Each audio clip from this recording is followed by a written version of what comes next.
Hello everyone, welcome to T-SAT. నేను మీ లింగదాస్. వివిధ పోటీ పరీక్షలకి ప్రిపేర్ అవుతున్న అభ్యర్థుల కోసం ప్యూర్ మ్యాథ్స్ అనే సబ్జెక్ట్లో భాగంగా మనము మెన్సురేషన్ అనే టాపిక్ని చూస్తూ ఉన్నాం. సో గత క్లాసుల్లో మనం మెన్సురేషన్లో ఏరియాస్ అండ్ పెరిమీటర్స్ ఏ విధంగా కనుక్కుంటామని విశ్లేషణాత్మకంగా డిస్కస్ చేయడం జరిగింది. ఈ క్లాస్లో మనం కొన్ని గతంలో అడిగిన ప్రశ్నల యొక్క సమాధానాల్ని డిస్కస్ చేద్దాం.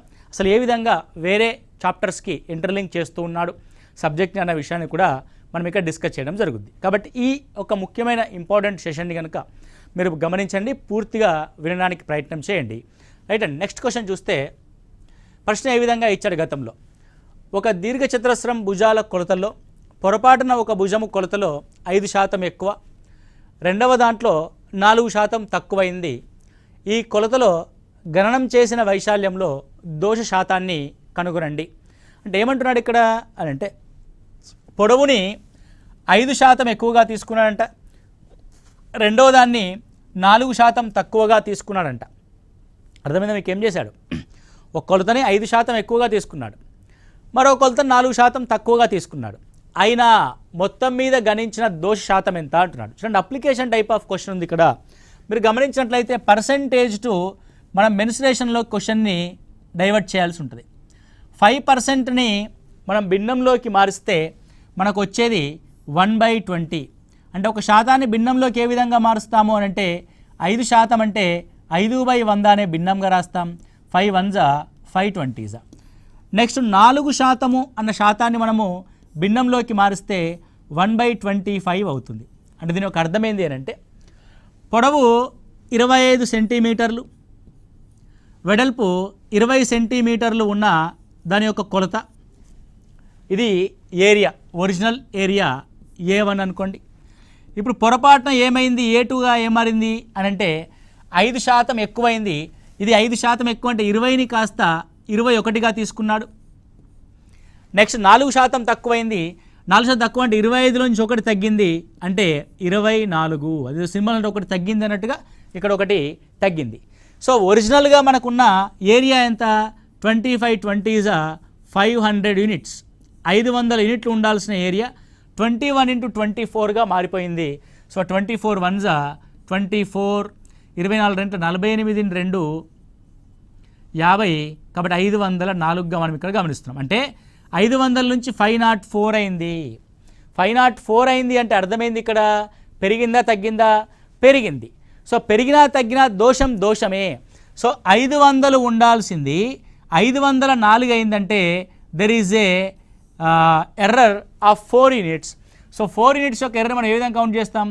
4/500. ఒరిజినల్గా ఉండాల్సింది 500 కానీ లేదు, ఇంటూ 100 పర్సెంటేజ్లో కావాలి కాబట్టి. So 0 0 cancer. సో ఇప్పుడు 4/5 అంటే మనం ఏం రాస్తామంటే 0 పాయింట్ పెడతాం. సో 0 రావాలంటే so 0.58s 40. So what is the answer? 0.8% was error. So what is the error? 0.8% was ఎర్రర్గా మనం ఇక్కడ చూస్తాం. Okay right. So this is the concept, very very important concept. So next one చూస్తే 110 మీటర్లు మరియు 65 మీటర్ల దీర్ఘచతురస్రము పచ్చిక బయల్లో పలువైపు చుట్లు 2.5 మీటర్లు. అంటే లోపలి వైపు, ఇది బయలు లోపల వైపు, తప్పబడిందండి. సో బయలు లోపలి వైపు చుట్లు 2.5 మీటర్ల వెడల్పైన బాట ఉన్నది. ఈ బాటలో కంకర వేయడానికి చదరపు మీటర్కి 80 పైసల వంతున రేటుతో అయ్యే ఖర్చు ఎంత అంటున్నాడు. సో మేము ఆల్రెడీ డిస్కస్ చేసి ఉన్నాం. లోపలి వైపు బాట ఉంది అని అంటే ఇది బయటి వైపు ఉన్న కొలతలు. రైట్ అండి. ఫార్ములాలు అవి గుర్తుపెట్టుకోవాల్సిన అవసరం లేదు. మీకు ఒకటే చెప్పా. ఏమని చెప్పా? బయటి కొలతలు ఏమవుతాయి అని ఒక్కసారి మనం లెక్క పెడితే, సో బయటి వైశాల్యం ఈజ్ ఈక్వల్ టు 110 × 65గా మనం రాస్తాం. ఓకే. సో లోపలి వైశాల్యం ఏమవుతుంది అని ఒకసారి రాస్తే, లోపలి వైశాల్యము ఈజ్ ఈక్వల్ టు, సో రెండు వైపుల్లోంచి డి వెడల్పున్న కొలత తగ్గుద్ది. కాబట్టి 2.5 అంటే లెఫ్ట్ అండ్ రైట్లోంచి 2.5 2.5 5 తగ్గుద్ది. బాటమ్ అండ్ టాప్లోంచి 2.5 2.5 5 తగ్గుద్ది. అంటే 110లోంచి 5 తగ్గితే 105 సెంటీమీటర్ల కొలత, అంటే 105 మీటర్ల కొలతగా మనకి ఒక పొడవు వస్తుంది. అదేవిధంగా 5 తగ్గితే 60 మీటర్ల కొలతగా వస్తుంది. ఇలా బయట వైపు ఉన్న వైశాల్యము 0, 11 5 55, 11 6 66 ప్లస్ 5 7150 బయటి వైశాల్యం అవుతుంది. లోపలి వైశాల్యం కనుక గమనిస్తే 0 6 5 30 6 0 0 అండ్ 3 6 1 6 6300 లోపలి వైశాల్యం అవుతుంది. ఈ రెండింటి మధ్యలో ఉన్నదే బాట వైశాల్యము. ఆ బాట వైశాల్యాన్ని కనుక మనం గమనిస్తే బాట వైశాల్యం ఈజ్ ఈక్వల్ టు 7150 మైనస్ 6300గా మనం రాస్తాం. 7150 మైనస్ 6300 అంటే ఎంత అవుతుందండి ఇక్కడ? సో 850 అనేది డిఫరెంట్గా ఉంది. ఎంత డిఫరెంట్గా ఉంది ఇక్కడ? 850 డిఫరెంట్గా ఉంది. 850 మీటర్ స్క్వేర్ అనేది డిఫరెంట్గా ఉంది. సో మనకు కావాల్సింది 850 మీటర్ స్క్వేర్ అన్నది కొలత కాదు, మనకు కావాల్సింది ఖర్చు కావాలి. ఎంత ఖర్చు అవుతుంది? 80 పైసల వంతున ఖర్చు అవుతుంది. కాబట్టి ఖర్చు ఈజ్ ఈక్వల్ టు, సో కంకర బాట వైశాల్యము 850 మీటర్ స్క్వేర్ ఇంటూ 80 పైసలు, పైసల్ని రూపాయల్లోకి మారిస్తే బై 100 పెట్టుకోవాల్సి ఉంటుంది. So 0 0 where cancel, 0 0 where cancel.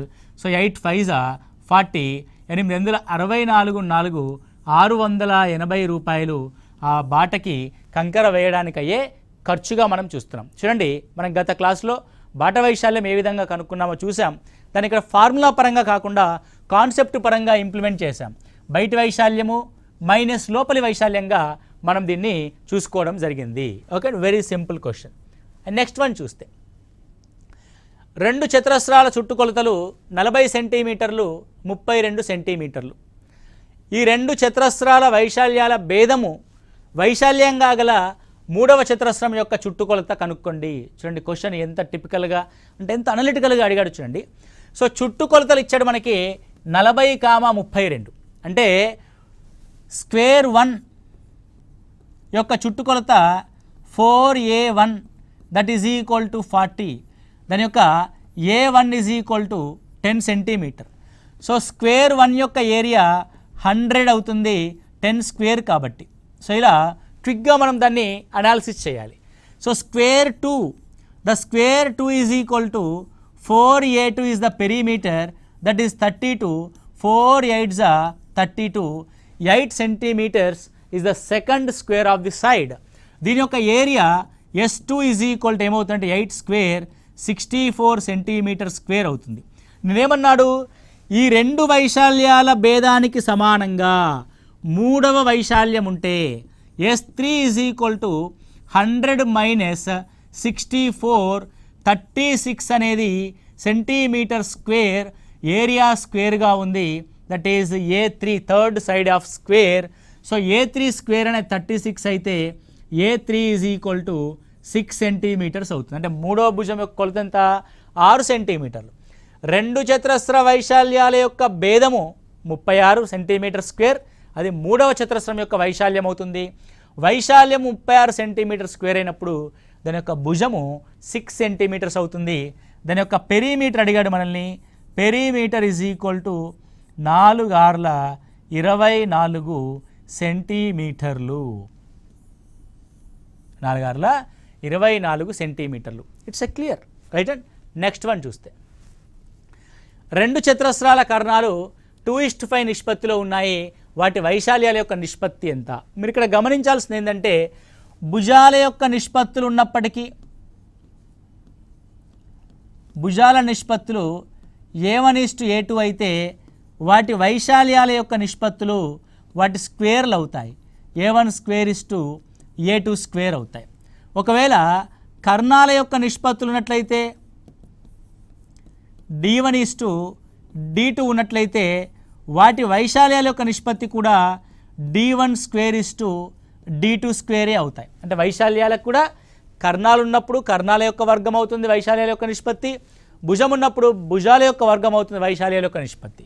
ఒకవేళ చుట్టుకొలతల యొక్క నిష్పత్తి ఉందనుకోండి P1:P2, అప్పుడు వైశాల్యాల యొక్క నిష్పత్తి ఏమవుతుందంటే అప్పుడు కూడా దీని యొక్క స్క్వేరే అవుతుంది. అంటే P1 స్క్వేర్ P2 స్క్వేర్. అంటే భుజాల యొక్క నిష్పత్తి కర్ణాల యొక్క నిష్పత్తికి సమానము. భుజాల యొక్క నిష్పత్తి, కర్ణాల యొక్క నిష్పత్తి, చుట్టుకొలతల యొక్క నిష్పత్తి 3 కూడా సమానంగా ఉంటాయి. ఏ చతురస్రంలోనైనా సరే ఒకే విధంగా ఉంటాయి. భుజాల యొక్క నిష్పత్తి 2:3 ఉంటే కర్ణాల యొక్క నిష్పత్తి 2:3 ఉంటుంది. చుట్టుకొలతల యొక్క నిష్పత్తి కూడా 2:3గానే ఉంటుంది. ఈ విషయాన్ని మీరు ఇక్కడ గమనించాలి. వైశాల్యాల నిష్పత్తి ఏమవుతుంది? భుజాలకి వర్గంలో ఉంటుంది, కర్ణాలకి వర్గంలో ఉంటుంది, చుట్టుకొలతలకు కూడా వర్గంలో ఉంటుంది. ఇప్పుడు వెరీ సింపుల్, చతురస్రం యొక్క కర్ణాలు 2:5 అంటే వాటికి వర్గ నిష్పత్తే వైశాల్యాల నిష్పత్తి అవుతుంది. 2 యొక్క స్క్వేర్ 4, 5 యొక్క స్క్వేర్ 25. Answer will be 4:25. ఈ చిన్న కాన్సెప్ట్ తెలిస్తే టక్కన మనం ఆన్సర్ పెట్టేస్తాము. Okay, very simple. Next one, ఒక చతురస్రంలో భుజాన్ని 25% ఎక్కువ చేస్తే దాని వైశాల్యంలో వచ్చే మార్పు ఎంత శాతము? ఇందాకేమన్నా చేస్తున్నాం, అక్కడ దోష శాతం అన్నాడు, ఇక్కడ మార్పు శాతం అంటున్నాడు, రెండు ఒకటే. సో ఫస్ట్ థింగ్ 25% మీరు ఏం చేస్తారంటే భిన్నంలోకి మార్చుకోవాలి. భిన్నంలోకి మారిస్తే 25/100 1/4 అవుతుంది. అంటే A1 అనేది 4 సెంటీమీటర్లు అయితే A2 అన్నది 4లోంచి 1 పెరిగింది, 25% ఎక్కువ చేస్తే 5 అయింది. వాటి యొక్క ఏరియాస్ని కనుక గమనిస్తే మీకు ఇందాకే చెప్పాం, 4:5కి స్క్వేర్లో ఉంటుంది 16:25. అంటే 16 ఉండాల్సిన వైశాల్యం కాస్త 25 అయింది.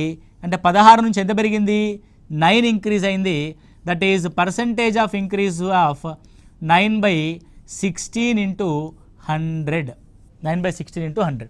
So it is 425 it is 4 4s 16.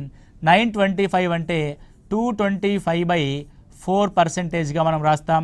క్లియర్గా క్యాన్సిల్ చేస్తే 4 5ల 20, 4 6ల 24, 56 చేంజ్ ఏముందో దాని ఆన్సర్ పెడతాం. క్యాన్సిలేషన్ చేస్తే 56.25% వస్తుంది. ఎగ్జామినేషన్లో కంప్లీట్ క్యాలిక్యులేషన్ మనం చేయాల్సిన అవసరం లేదు, ఆప్షన్ని చూసుకుంటూ క్యాలిక్యులేట్ చేస్తే సరిపోతుంది. 2 5ల 10. సో 5తో 3 ఆప్షన్స్ ఉన్నాయి కాబట్టి ఇంకో డిజిట్ 5 4 6 24, 56తో ఒకే ఒక ఆప్షన్ ఉంది కాబట్టి దట్ ఈజ్ అవర్ ఆన్సర్ 56.25%. కాబట్టి మీరు క్యాన్సిల్ చేసి చూడండి, యాజ్ ఇట్ ఈజ్గా వస్తుంది. దీనికోసం మీరు ఫార్ములాస్ని బట్టి పట్టకూడదు. ఓకే, ఎట్టి పరిస్థితుల్లో కూడా ఫార్ములాస్ని బట్టి పట్టకూడదు. మీకు మహామహులైన మహానుభావులు అందరూ కూడా ఫార్ములాస్ని మీకు ఇంజెక్ట్ చేస్తూ ఉంటారు. ఎట్టి పరిస్థితుల్లో ఫార్ములాస్ ఉపయోగపడవు, కంటెంట్ అండ్ కాన్సెప్ట్ మాత్రమే ఉపయోగపడుతుంది ఎగ్జామినేషన్లో. మీకు కూడా తెలుసుంటుంది. So percentage plus percentage minus percentage square చేయడం అనేది మీకు తెలుసుంటుంది. 25/100గా మనం చూస్తాం. ఇది 50 ప్లస్ సో 2.5 అంటే 625 అంటే 6.25గా రాస్తాడు. ఇది ఎందుకు రాస్తారో ఏం రాస్తారో చెప్పేది చేసే వాళ్ళకి కూడా అర్థం అవుతుంది సరిగా.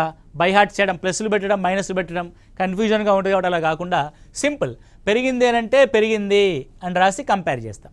వెరీ ఈజీ, దానికంటే చాలా తక్కువ టైంలో మనం చేయొచ్చు, ఈజీగా మనం ఆన్సర్ చేయొచ్చు. నెక్స్ట్ వన్, సో 3√3 సెంటీమీటర్ భుజంగా గల సమబాహు త్రిభుజంలో ఉన్నతి కనుక్కోండి. ఇది భుజం ఇచ్చాడండి, మీకు ఆల్రెడీ చెప్పాం. సో భుజం ఇచ్చినప్పుడు ఏమవుద్ది అని అంటే ఎత్తు ఏమవుద్ది?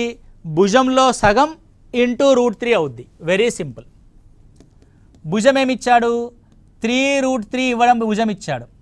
దాంట్లో సగం అంటే బయట, దానికి √3 రెట్లు మనకి ఎత్తు అవుతుంది. సూత్రాల్ని స్టేట్మెంట్ రూపంలో గుర్తుపెట్టుకోవాలి, కాన్సెప్ట్ రూపంలో మాట్లాడుకోవాలి. ఎత్తు అనంటే సమబాహు త్రిభుజంలో ఎత్తు అనంటే భుజంలో సగానికి √3 రెట్లు ఉంటుంది అనుకోవాలి. కాబట్టి ఇక్కడ √3 ఇంటూ √3 3 అవుద్ది. 3 3s 9/2. 9/2 అంటే 4.5 centimeters. Answer is there, 4.5 centimeters. Very simple question. 88 కిలోమీటర్ల దూరం వెళ్ళడానికి ఒక చక్రం 1000 పరిభ్రమణాలు చేస్తుంది. అయిన చక్రం యొక్క వ్యాసార్థము ఎంత? ఎంత? ఇక్కడ మీరు చూడండి, ఒక చక్రం పరిభ్రమణం చేస్తుంది అని అంటే చక్రం ఏ ఆకృతిలో ఉంటుంది? వృత్తం ఆకృతిలో ఉంటుంది. ఈ వృత్తం తిరిగితే, ఇప్పుడు ఈ వృత్తం ఈ పాయింట్ దగ్గర ఉందండి, దీన్ని ఇలా తిప్పామనుకోండి, ఈ తిప్పితే దీని యొక్క చుట్టూ ఏదైతే కొలత ఉందో ఆ కొలత ఎంత దూరం ఉందో అంత దూరం అది ముందుకొచ్చి నిలబడుతుంది మళ్ళీ ఇక్కడికి. అంటే ఒక పరిభ్రమణం ఈజ్ ఈక్వల్ టు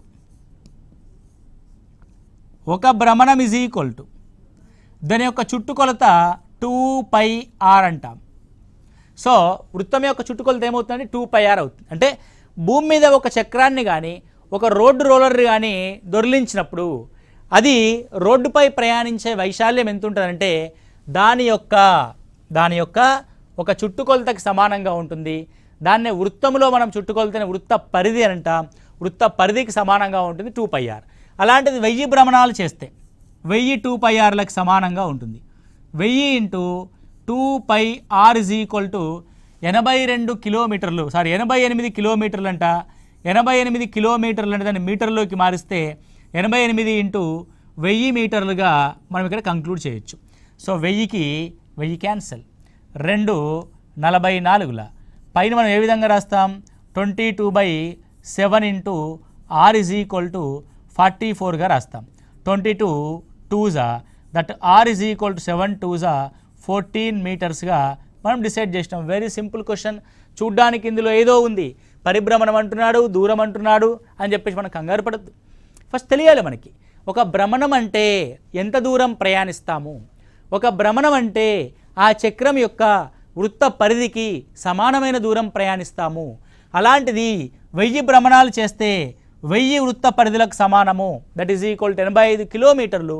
దాన్ని మీటర్లోకి మార్చేస్తే మనకి r అనేది సింపుల్గా ఫైండ్ అవుట్ అయింది. That r is equal to 14 meters. ఎగ్జామినేషన్లో ప్రశ్నల్ని చూసి కంగారు పడద్దు.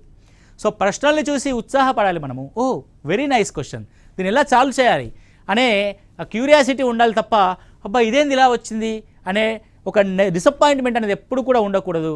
సో ప్యూర్ మ్యాథ్స్లో, మ్యాథమెటిక్స్ అండ్ అర్థమెటిక్లో మీరు ముఖ్యంగా గమనించాల్సిన విషయం ఏంటంటే ప్రతి క్వశ్చన్ సాల్వ్ చేసినప్పుడు ఒక ఛాలెంజింగ్గా తీసుకోవాలి. అలా తీసుకున్నప్పుడే మనకు ఆల్రెడీ ఉన్న నాలెడ్జ్ని మనం కరెక్ట్గా అప్లికేషన్ చేయబోతాం.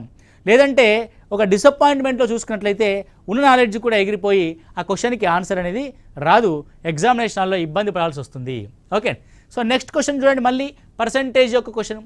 ఒక దీర్ఘచతురస్రంలో ప్రతి భుజాన్ని 20% పెంచితే దాని వైశాల్యంలో పెరుగుదల శాతం ఎంత? 20% అంటున్నాడు. మళ్ళీ సేమ్ థింగ్, నేను ఒకటే మాట చెప్తున్నాను, నో ఫార్ములాస్, ఓన్లీ కాన్సెప్ట్. 20% మనం భిన్నంలోకి మారిస్తే 1/5 అవుద్ది. ఏంటి 5 అంటే అది ఆ చతురస్రం యొక్క భుజము 5, రెండవ భుజము అంటే భుజాన్ని పెంచుతున్నామంటున్నాము. సో 5ని ఒక భాగం పెంచుతున్నాము, 6 అవుద్ది. ఇప్పుడు ఏరియాస్ ఏమవుతాయో చూడండి, A1:A2. 5 అన్నది భుజానికి వర్గంలో మనకి వైశాల్యం ఉంటుంది 25. 6 అన్నది భుజము, 6 యొక్క వర్గంలో భుజం ఉంటుంది అంటే వైశాల్యం ఉంటుంది 36. అంటే 25 నుంచి 36 పెరిగింది. ఎంత పెరిగింది? 11 యూనిట్స్ పెరిగింది. కాబట్టి పెరిగిన శాతం ఈజ్ ఈక్వల్ టు 11/25 ఇంటూ 100. అంటే పర్సంటేజ్ కావాలి అంటే ఒక భిన్నాన్ని ఫ్రేమ్ చేయాలి, ఆ భిన్నాన్ని 100తో మల్టిప్లై చేయాలి. ఎలా భిన్నాన్ని ఫ్రేమ్ చేస్తున్నావు? పెరిగిన విలువ 11, ఇనీషియల్ వాల్యూ 25, ఒరిజినల్ వాల్యూ. పెరిగిన విలువ బై ఒరిజినల్ వాల్యూ. ఒరిజినల్లో ఎంత పెరిగింది అది కాన్సెప్ట్. 25 నాళ్ళ 100, ఇట్ ఈస్ 44%. ఎంత పర్సెంట్ అండి అది? 44%, 44% పెరుగుదల శాతాన్ని మనం ఇక్కడ చూసి ఉన్నాం. Okay, next one. త్రిభుజంలో భుజాల నిష్పత్తులు 1/2, 1/3, 1/4. దాని చుట్టుకొలత 82 సెంటీమీటర్లు అయితే అతి చిన్న భుజం యొక్క పొడవు ఎంత? అంటే మీకు నిష్పత్తులు అనేటి సాధారణ నిష్పత్తులు 2:3:4గా ఉండొచ్చు, లేదంటే రెసిప్రోకల్ యొక్క రేషియోస్ 1/2:1, 1/3:1, 1/4గా ఉండొచ్చు. సో ఇది ఎలా ఉందంటే ఫ్రాక్షన్స్లో ఉంది. 1/2:1, 1/3:1, 1/4గా ఉంది. సో ఎప్పుడైతే రేషియో అన్నది ఈ విధంగా ఉంటుందో, సో A1:, లేదంటే A:, B:, C 3 భుజాల యొక్క నిష్పత్తి. భిన్నాల్లో ఉన్న నిష్పత్తిని సాధారణం చేయాలి, నార్మలైజ్ చేయాలి. సో సాధారణం ఏ విధంగా చేస్తామంటే హారాల యొక్క LCM తీసుకోవడం ద్వారా చేస్తాం. సో 2, 3, 4 యొక్క LCM ఎంత అంటే 12 అవుతుంది. కాబట్టి ఇక్కడ 12 తీసుకుంటాం. 12, 2 అనేది 12 అయింది. ఎలా అయిద్దండి? 6తో మల్టిప్లై చేస్తే. డినామినేటర్ 6తో మల్టిప్లై అయింది కాబట్టి న్యూమరేటర్ కూడా 6తో మల్టిప్లై అయింది. చూడండి, 6ని 12ని కొట్టేస్తే మళ్ళీ 1/2 వస్తుంది. నెక్స్ట్ వన్ 12, 3 4s 12 అంటే దేంతో 4తో. చూడండి 4/12ని కొట్టేస్తే మళ్ళీ 1/3 వస్తుంది. అంటే దెర్ ఇస్ నో చేంజ్. అంటే 3 అనేది ఎన్ని టైమ్స్ చేస్తే 12 అవుతుందో అన్ని టైమ్స్ని న్యూమరేటర్కి మల్టిప్లై చేయాలి. ఇక్కడ చెప్పండి మీరు ఇప్పుడు 4 అనేది 12 అవ్వాలంటే 4 3s 12 కాబట్టి 3ని 1తో మల్టిప్లై చేస్తే 3 1s 3. So all the denominators are cancelled in the ratios. So what is the ratio? 6:4:3. అతిపెద్ద భుజము 6 యూనిట్లు కలిగి ఉంటే అతి చిన్న భుజము 3 యూనిట్లను కలిగి ఉంటుంది. దీని యొక్క చుట్టుకొలత అంటే ఈ భుజాల యొక్క మొత్తము 6 + 4 10, 10 + 3 13 భాగాలు.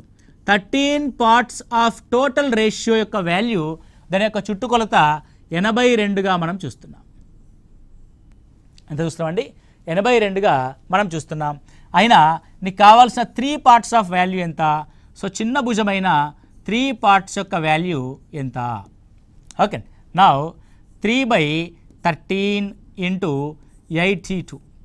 3/13 × 82. సో దేంతో క్యాన్సిల్ చేయొచ్చు మనము అని అంటే 10 4 40, 4 3 12, 13. యాక్చువల్గా ఇది 42 నాట్ 82. 10 3 30, 3 4 12. Okay right.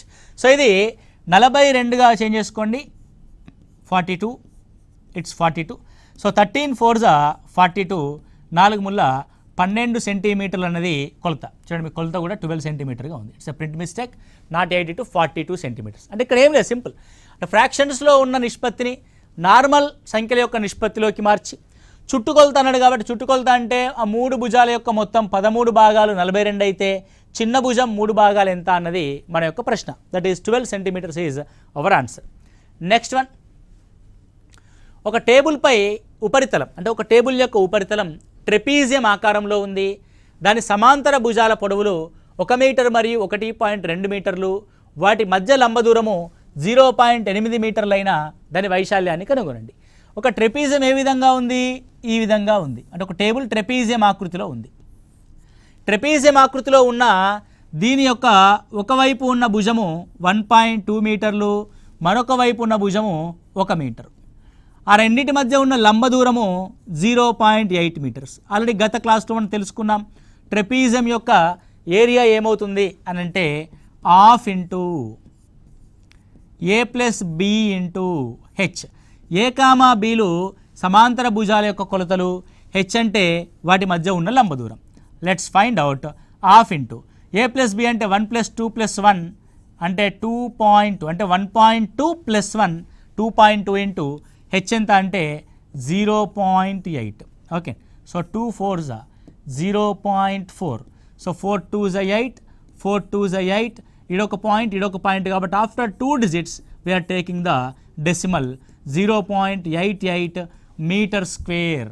ఓకే, మీటర్స్లో ఉంది కాబట్టి కొలత ఇది మీటర్ స్క్వేర్ అవుతుంది. So what is the answer? 0.88 metre square. ఇది సమాంతర చతుర్భుజానికి సంబంధించిన ఒక ప్రశ్న. రైట్, నెక్స్ట్ చూస్తే ఒక మైదానం చతుర్భుజ ఆకారంలో ఉంది. అదే చతుర్భుజం మనకు తెలియదు. దాని కర్ణము 24 మీటర్లు మరియు దానికి ఎదుటి శీర్షాల నుంచి గీసిన లంబముల పొడవులు వరుసగా 8 మీటర్లు 13 మీటర్లు అయిన మైదానం యొక్క వైశాల్యాన్ని కనుగొనండి. ఒక మైదానం ఏ విధంగా ఉందంట? చతుర్భుజం యొక్క ఆకారంలో ఉందంట. మీరు ఇప్పటి వరకు ఏం చూశారు అని అంటే ఆ చతుర్భుజము యొక్క రకం ఏదో ఒక రకం అయి ఉంటుంది అన్నట్టుగా మనం చూస్తున్నాం కాబట్టి, సో ఇప్పుడు అది ఏదో ఒక రకం అనుకోండి, ఇలా ఏదో ఒక రకంగా ఉంది. రైట్, ఇది ఏ రకము అన్నది మనం డిసైడ్ చేయలేకపోతున్నాం. సమాంతర చతుర్భుజమా ఇంకోట వీ డోంట్ నో. కానీ దీని యొక్క కర్ణం అయితే మనకు తెలుసు. కర్ణం ఏ విధంగా ఉందండి? 24 మీటర్లుగా ఉంది. ఎదుటి శీర్షాల నుంచి గీసిన లంబాలు ఉన్నాయి.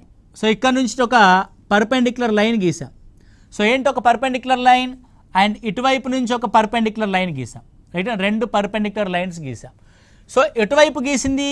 ఒకవైపు గీసిన పర్పెండిక్యులర్ లైన్ యొక్క కొలత 8 మీటర్లు, ఇటువైపు గీసిన పర్పెండిక్యులర్ లైన్ యొక్క కొలత 13 మీటర్లు. చూడండి, కాన్సెప్ట్ అర్థం చేసుకోవడం ద్వారా ప్రశ్న ఒకవేళ మాడిఫై చేసి ఇచ్చినా సరే మనం ఆన్సర్ చేయొచ్చు. మీకు ట్రెపీజియం యొక్క వైశాల్యం కనుక్కోవడంలో ఇలా కర్ణాన్ని గీసి ఎలా కనుక్కోవాలో చెప్పాం. ఎలా కనుక్కున్నాము? కర్ణము మరియు దాని యొక్క ఎత్తు, భూమి మరియు ఎత్తుల ఆధారంగా త్రిభుజ వైశాల్యాన్ని కనుక్కోవడం ద్వారా ఇటువైపు ఒక త్రిభుజం ఏర్పడింది, నెంబర్ 1 ట్రయాంగిల్, ఇది నెంబర్ 2 ట్రయాంగిల్. కాబట్టి 2 ట్రయాంగిల్స్ యొక్క ఏరియాస్ని యాడ్ చేయడం ద్వారా మనం ఈ క్వశ్చన్కి ఆన్సర్ చేయొచ్చు. సో ఇప్పుడు చూడండి, ఇది భూమి అవుతుంది, ఇది ఎత్తు అవుతుంది. నౌ హాఫ్ ఇంటూ 24 ఇంటూ దాని యొక్క ఎత్తు ఎంత? 8. ఇది ఒక triangle plus half into 24 into అవతలి వైపు ఉన్న ఎత్తు 13. అన్నిట్లోంచి హాఫ్ అండ్ 24ని కామన్ తీస్తే 8 + 13 21. So 2 12s 12 1s 12 12 2s 24 + 1 252 metre square. ఇందులో ఉందండి, ఇది మీటర్ స్క్వేర్లో ఉంది. 252 మీటర్ స్క్వేర్గా మనం చూస్తాం. ఇలా ఒక ఒక చతుర్భుజం యొక్క విలువ ఇచ్చినప్పుడు చతుర్భుజం యొక్క కర్ణము D ఇచ్చి దానికి గీయబడిన లంబాల యొక్క కొలతలు H1, H2 కనుక అయితే, అంటే ఆ కర్ణం మీద గీసిన లంబాలు H1, H2 అయితే అప్పుడు మనకు దాని యొక్క area half into D into H1 + H2 అనేది ఫార్ములేట్ చేసుకోవచ్చు మనం ఈ అంశాన్ని. Okay right. నెక్స్ట్ కనుక చూస్తే రాంబస్ యొక్క కర్ణాల పొడవులు 7.5 సెంటీమీటర్లు మరియు 12 సెంటీమీటర్లు అయిన దాని వైశాల్యాన్ని కనుగొనండి. రాంబస్ యొక్క కర్ణాల పొడవులు ఇచ్చారు ఇక్కడ. సో కర్ణాల ఆధారంగా మనం రాంబస్ యొక్క వైశాల్యాన్ని కనుక్కుంటాం. మీకు ఆల్రెడీ తెలుసు that area half into D1 into D2, that is half into what is the D1? The D1 was 7.5 into D2 is 12, 2 6 12. Okay.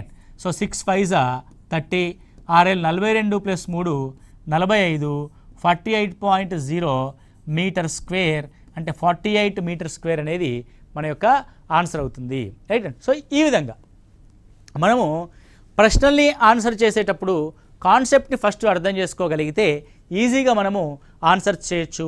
ఈ విధంగా మనం మెన్సురేషన్లో ఏరియాస్ అండ్ పెరిమీటర్ సంబంధించిన ప్రశ్నల్ని డిస్కస్ చేసాం. మరొకసారి క్లియర్గా చూడండి, 1కి 2 సార్లు చూడడం ద్వారానే మీరు ఎక్కువగా సబ్జెక్ట్ నేర్చుకోగలుగుతారు. కాబట్టి సో TSAT వారు అందిస్తున్న ఈ క్లాసెస్ని సద్వినియోగపరుచుకొని మీ యొక్క పోటీ పరీక్షలో విజయవంతం కావాలని కోరుకుంటున్నాను. Thank you. All the best.